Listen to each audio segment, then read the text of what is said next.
Може ли 2,5 да биде повеќе и подобро од 11? Да, може. Особено ако за 2,5 години направите и повеќе и подобро за домашната економија во споредба со пустошот направен претходните 11 години. После 2,5 години водење силна и одговорна економска политика, граѓаните почнаа да ги осеќаат придобивките преку зголемените плати, преку намалените трошоци, преку мерките за поврат на средствата и преку помошта која обезбедивме за ранливите.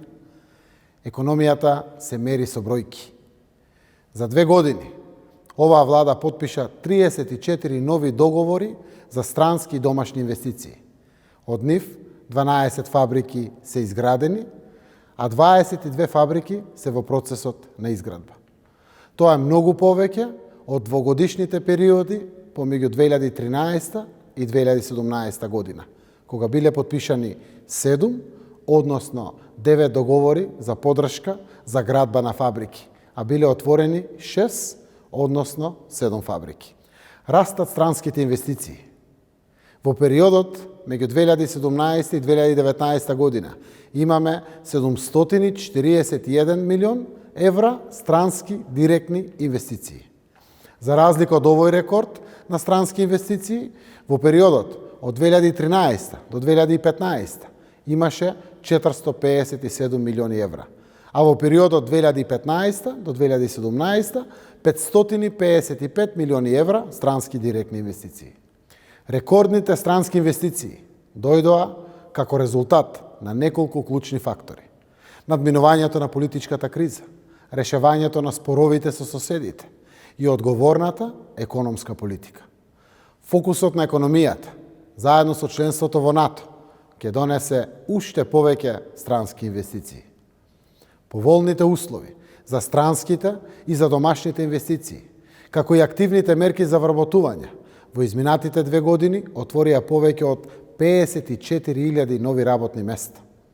Во периодот 2013-2015 имало само 21.000 нови работни места. Денес дојдовме до историски најниската стапка на невработеност од 17,4%. Сметам дека е најважно за младите да обезбедиме добро платена и квалитетна работа, која ќе ги привлече да останат дома.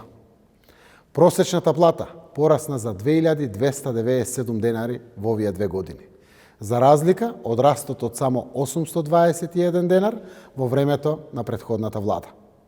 Иницииравме ново, дополнително покачување на минималната плата на 14.500 денари. Во времето на претходната влада, минималната плата изнесуваше само 9.000 денари. Наставниците на почетокот на 2020 година ќе добијат ново покачување на платите. Лекарите и медицинските сестри веќе добија сериозно покачување. Еден лекар специјалист ќе зема и до 100.000 денари плата и вкупни примања. Припадниците на армијата земаат поголема плата, како и полицијата и пожарникарите. Цената на струјата сега е пониска и стабилизирана, а во времето на претходната влада порасна за 100%.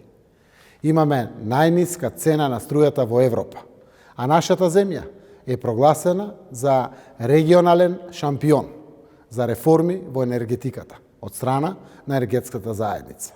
Конечно, имаме стабилна и безбедна земја, со развој на економија која може да оди само напред.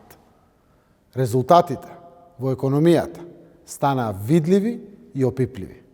Затоа ќе продолжиме да инвестираме во силна и стабилна економија и во човечкиот капитал, односно во нашиот народ, во граѓаните. Кога економијата е силна, добиваат граѓаните.